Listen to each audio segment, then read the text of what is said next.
امریکہ میں امام شریف زیب سر کیے ہوئے نوجوانوں کی رکن شورا سے ملاقات. یہ نوجوان کون تھے اور کس چیز سے انسپائر ہوئے؟ مدنی بہار میں ملاحظہ کیجئے. پچھلے دنوں امریکہ جانا ہوا تو اٹلانٹا میں ہمارا اجتماع تھا.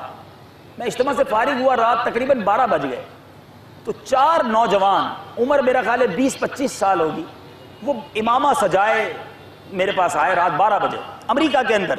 سن لو جو نوجوان مجھے سن رہے ہیں کہ ہم امریکہ جائیں گے, ہم ماڈرن لائف گزاریں گے. امریکہ کے نوجوان میرے پاس آئے امامہ پہنے رات 12 بجے. میں نے کہا آپ کہاں سے آ رہے ہیں؟ کہہ رہے ہیں ہم 400 کلومیٹر دور سے آ رہے ہیں. میں نے کہا اس وقت رات کے؟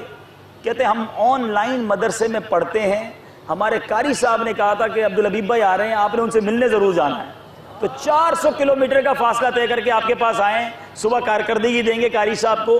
چاروں کے سر پر امامہ جو سر پر تھا وہ آن لائن مدرسے کی برکت سے تھا. یہی ہے آرزو تعلیم قرآن عام ہو جائے, یہی ہے آرزو تعلیم قرآن عام ہو جائے, ہر ایک پرچم سے اونچا پرچم اسلام ہو جائے.